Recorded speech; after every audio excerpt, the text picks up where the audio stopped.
Everyone, कैसे हैं आप सब। तो आज की इस वीडियो में मैं आप सभी बच्चों को FYP सेमेस्टर 4 आप सभी बच्चों का जो पेपर है BSc पेपर यानी कि वैल्यू एडेड कोर्स, उसमें आपको एनवायरमेंटल स्टडीज पढ़ना है। और आप सभी भी बच्चों के लिए हमने देखिए कुछ क्लासेस अपलोड किए हुए हैं चैनल पे, अपने प्लेलिस्ट बना हुआ है। उस प्लेलिस्ट पे जाके एनवायरमेंटल स्टडीज के यानी जो पर्यावरण संबंधी प्रश्न पूछा था कोई पेपर में, वो वहाँ पर कुछ कवर कराए हुए हैं। आज के इस वीडियो में आप सभी बच्चों को जो मोस्टली क्वेश्चन एग्जाम में आते हैं आपका एनवायरमेंटल स्टडीज से, वो सारा का सारा यहाँ पर कवर करने की कोशिश करूंगा।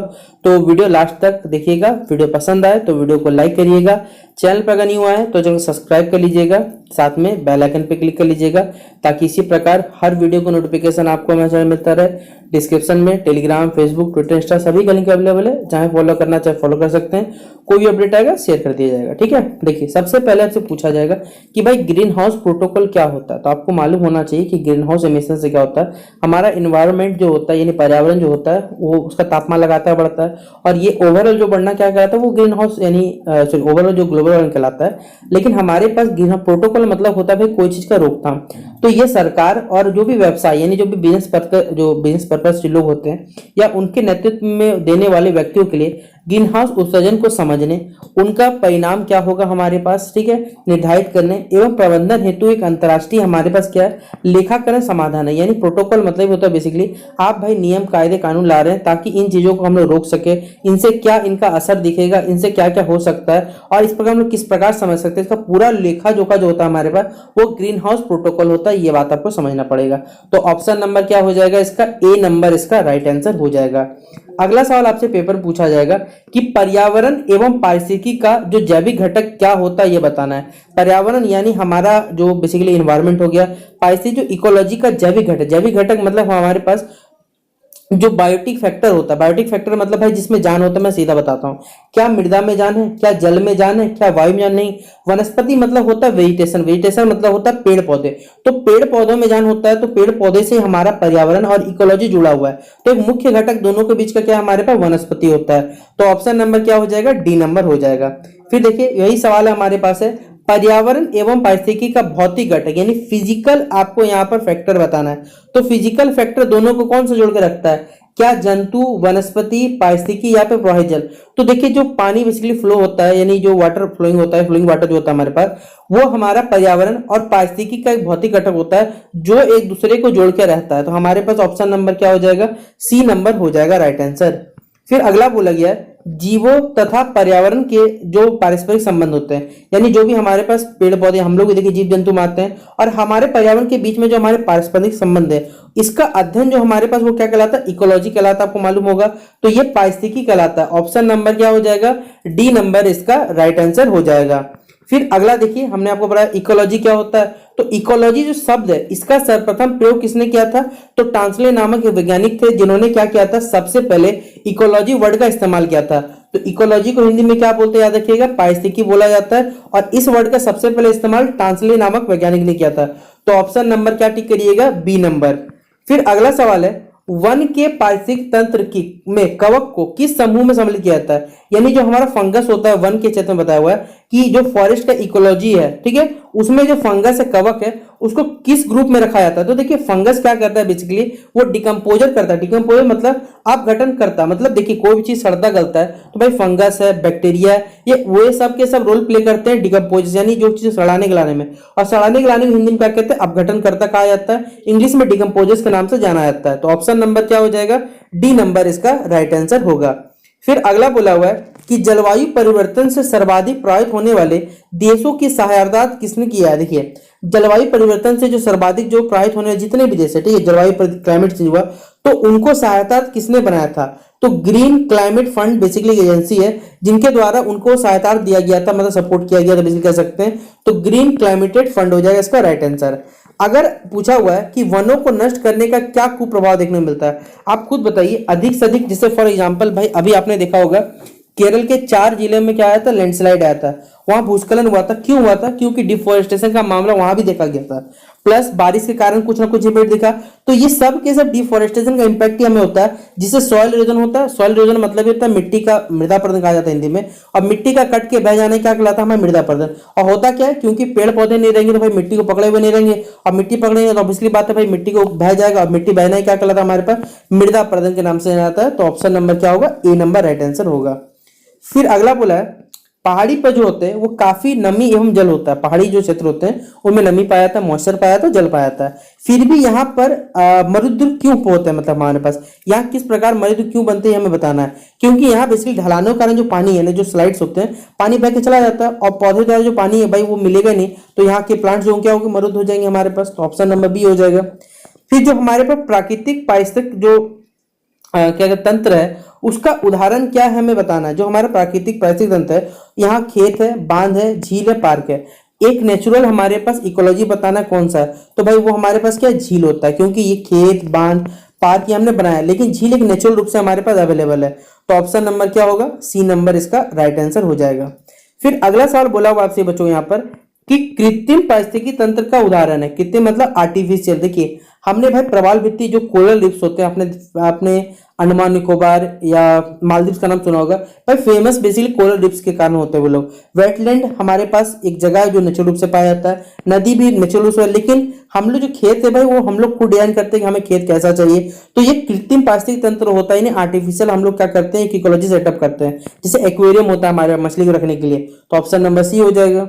फिर अगला हमारे पास है लवणीय जल पारिस्थितिक तंत्र का एक उदाहरण। लवणीय जल मतलब वो पानी या फिर वो जल जहां पर लवण की मात्रा ज्यादा पाई जाती है, और वहां पर भी इकोलॉजी डेवलप होता है, पारिस्थितिकी डेवलप होता है। उस तंत्र का हमारे उदाहरण क्या, प्रवाल भित्ति यानी कि कोरल रीफ जिसे कहा जाता है।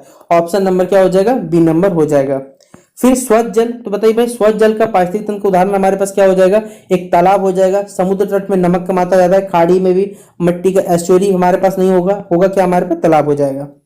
फिर अगला है पारिस्थितिक तंत्र के जैविक एवं अजैविक घटकों को कौन जोड़ते हैं, यानी जितने भी हमारे पारिस्थितिक तंत्र में जो जैविक चीज है और अजैविक जिसमें, ठीक है, इन दोनों घटकों को जोड़ने वाला काम कौन करता है, उत्पादक करता है, कार्बनिक पदार्थ करते हैं या अकार्बनिक पदार्थ, यानी हमारे पास इनऑर्गेनिक सब्सटेंस क्या करते हैं।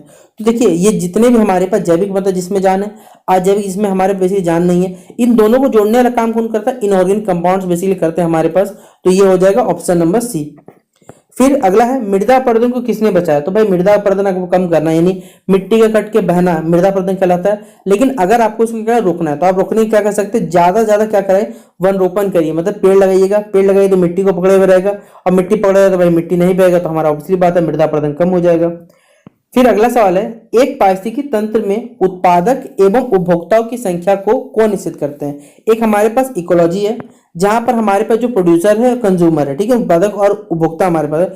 इनकी संख्या को कौन निश्चित करते कितने रहेंगे, तो यहाँ पर हमारे पास जो भी क्लाइमेट फैक्टर्स मिलते हैं, जलवायु संबंध जो भी कारक है, ये सब के सब डिसाइड करने काम करते हैं, निश्चित करते हैं कि यहाँ पर उत्पादक और जो उपभोक्ता है उनकी संख्या को निर्धारित करेंगे। तो ऑप्शन नंबर क्या हो जाएगा, ए नंबर राइट आंसर होगा।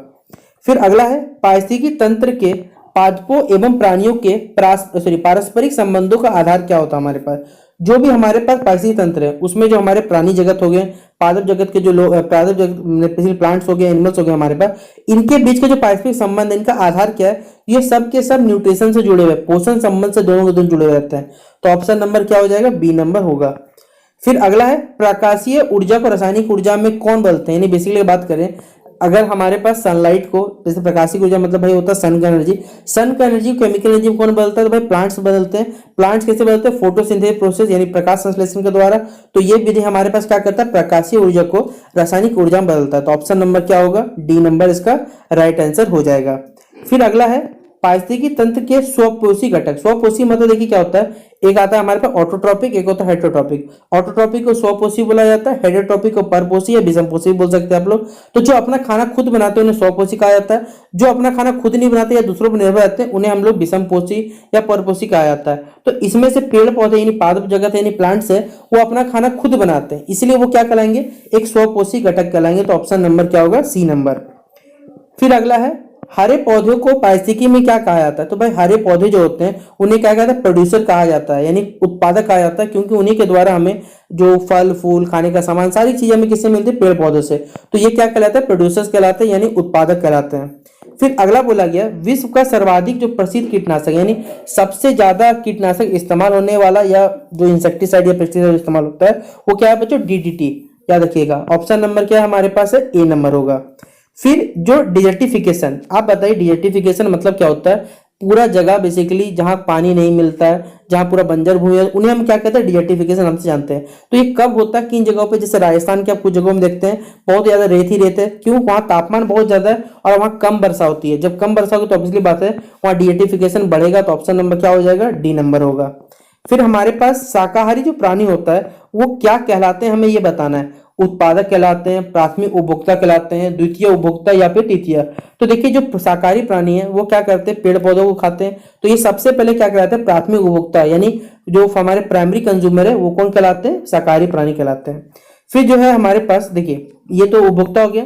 कुत्ता जो होता है वो क्या करता है, आपको मालूम होगा ये फर्स्ट कंज्यूमर है, सेकंड कंज्यूमर है, थर्ड है या फोर्थ। तो ये देखिए इनडायरेक्टली देखिएगा तो पेड़ पौधों को नहीं खाता, लेकिन पेड़ पौधे जो बने हुए चीज रहे, चाहे भाई वो रोटी आता है हमारे पास, तो ये दूसरा हमारे पास क्या होता है, द्वितीय यानी सेकेंडरी क्या होता है, ये कंज्यूमर होता है। तो ऑप्शन नंबर क्या होगा, बी नंबर हो जाएगा। फिर अगला सवाल बोला गया सर्वाहारी जंतु किस जगह, सर्वाहारी मतलब जो सब कुछ खाता है। तो भाई सब कुछ खाता है मतलब जैसे कुत्ते हो गए, बिल्ली हो गई, ये सब कुछ खाते हैं। तो ये हमारे पास द्वितीय उपभोक्ता यानी सेकेंडरी कंज्यूमर है, ये उनकी लिस्ट में बेसिकली सारे के सारे आते हैं। अगला सवाल है तृतीय उपभोक्ता। तृतीय उपभोक्ता मतलब हमारे पास थर्ड कैटेगरी या कहा जाए भाई टर्सरी जो कंज्यूमर होते हैं वो कौन होता है? तो भाई वो बाज होते हैं हमारे पास। वो डायरेक्टली नहीं खाते, वो सड़े गले मरे हुए चीज खाते हैं, तो ये हमारे पास बाज आ जाते हैं। फिर शेर जो होता है वो भी टर्सरी में आता है हमारे पास, याद रखिएगा, ठीक है। तो टर्सरी जो कंज्यूमर होता है उसमें शेर भी सम्मिलित होता है।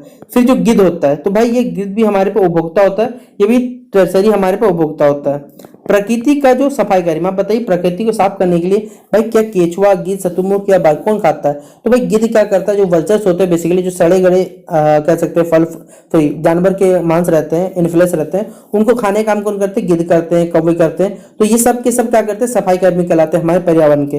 तो प्रकृति के सफाई कर्मी कौन है बच्चों, गिद्ध होते हैं हमारे पास।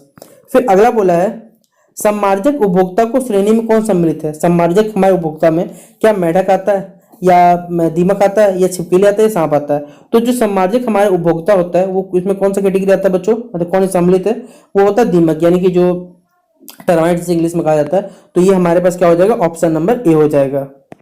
तो आज की इस वीडियो में हमने 30 क्वेश्चन कंप्लीट कर लिए जो कि आपके इकोलॉजी या बोला जाए एनवायरमेंटल स्टडीज के पेपर में पूछा जाएगा। बाकी बचे हुए हमारे पास देखिए अभी 120 क्वेश्चन लगभग है जो इंपॉर्टेंट आपके इकोलॉजी में यानी एनवायरमेंटल स्टडीज पेपर में पक्का देखने को मिलेगा यहाँ से सवाल। तो वो हम लोग जल्द से जल्द 2 वीडियो में कंप्लीट कर लेंगे, ठीक है। तो फिलहाल मिलते हैं नेक्स्ट वीडियो पे। वीडियो पसंद आया हो तो लाइक और शेयर करने कमी मत करिएगा। तब तक के लिए जय हिंद और जय भारत।